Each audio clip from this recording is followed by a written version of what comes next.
भर रस्त्यावर कायदा हातात घेण्याचे प्रमाण वाढले असून गुन्हेगारी पार्श्वभूमी असलेले आरोपी पोलीस यंत्रणेला आव्हान देताना दिसून येतात। अशीच एक घटना धरमपेठेतील VIP मार्गावर दिवसाढवळ्या घडली। एका गुन्हेगाराने अगोदर एका विद्यार्थ्याच्या कारला धडक दिली व त्यानंतर जाब विचारला म्हणून त्याला बेदम मारहाण केली। निखिल हेमराज हिरणवार वय 23 वर्ष राहणार धरमपेठ असं आरोपीचं नाव असून पोलिसांनी त्याला ताब्यात घेतलंय। प्रथम सारडा हा विद्यार्थी दुपारी 4च्या सुमारास आपल्या कारने मित्राला भेटण्यासाठी भोले पेट्रोल पंप चौकातून ट्रॅफिक पार्कच्या दिशेने चालला होता। वाटेत तो कोल्ड्रिंक घेण्यासाठी थांबला। त्याने कार रस्त्याच्या कडेला उभी केली व तो दुकानात गेला।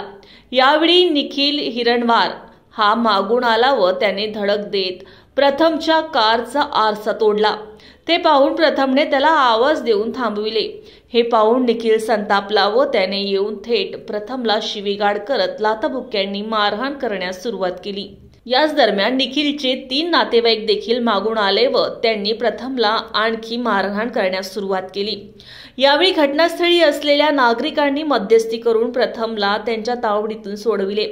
प्रथमचे मित्र देखील तेथे पोहोचले व ते त्याला इस्पितळात घेऊन गेले। यानंतर प्रथमने सीताबर्डी पोलीस ठाण्यात तक्रार दाखल केली। पोलिसांनी निखिल विरोधात गुन्हा दाखल करत त्याला अटक केली आहे। त्यासोबतच त्याच्या नातेवाईकाला देखील अटक करण्यात आली। लखन हिरणवार, निलेश हिरणवार व आणखी एक नातेवाईक त्याच्यावर गुन्हा दाखल करण्यात आला। पुढील तपास पोलीस करीत आहेत। जानेवारी रोजी 16:30 वाजताच्या दरम्यान याच्यातील फिर्यादी जे सारडा म्हणून आहे हे भोले पेट्रोल पंप येथे गाडीमध्ये पेट्रोल टाकून रस्त्याने जात असताना एक मोटरसायकलवाला पाठीमागनं आला व त्यानं त्यांच्या मिररला धक्का दिला। त्याच्यावरनं त्यांच्यामध्ये शाब्दिक बाचाबाची झाली आणि त्यावेळेला याच्यातील जो आरोपी इसम आहे त्या आरोपी इसम व त्याच्या 3 मित्रांनी त्या फिर्यादी यांना शिवीगाळ केली, धक्काबुक्की केली व हाताने मारहाण केली। या बाबतीत त्यांनी पोलीस स्टेशनला आल्यानंतर त्याबाबत गुन्हा नोंद करण्यात आलेला आहे।